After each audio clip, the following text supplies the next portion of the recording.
జనసేన ఆఫీసులోకి ఒక వ్యక్తి చొరబడి 2 కార్లను ధ్వంసం చేయడం కలకలం రేపింది. నిందితుడు ప్రస్తుతం పోలీసు అదుపులో ఉన్నాడు. ఈ ఘటనపై deputy CM Pawan Kalyan intelligence chief తో ప్రత్యేకంగా భేటీ అయ్యారు. ఇంతకీ దాడి చేసిన వ్యక్తి ఎవరు, ఎందుకు దాడి చేశాడు?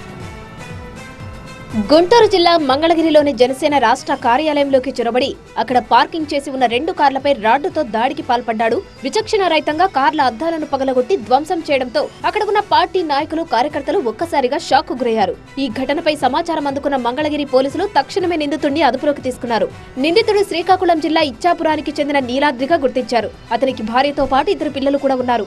జనసేన కార్యాలయంలో ప్రస్తుతం చిన్న నిర్మాణ పనులు జరుగుతున్నాయి. ఆ పని చేసేందుకు వచ్చిన వాళ్లతో పాటు ఇతను కూడా కార్యాలయంలోకి ప్రవేశించాడు. అక్కడ సెక్యూరిటీతో అతనికి గొడవ జరిగింది. ఆ వెంటనే అక్కడ ఉన్న సెక్యూరిటీ కార్లపై రాడ్డుతో దాడి చేశారు.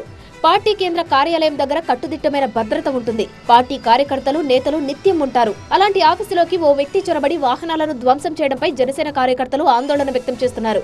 నిందితుడి మానసిక స్థితి సరిగ్గా లేదని పోలీసులు అనుమానిస్తున్నారు. ఏ ఉద్దేశంతో మంగళగిరి వరకు వచ్చాడు, ఈ దాడి వెనుక ఇంకేమైనా కారణం ఉందా అనే అంశాలపై ఆరా తీస్తున్నారు. ఘటన జరిగిన వెంటనే అదనపు బలగాలను కార్యాలయం దగ్గర మోహరించారు.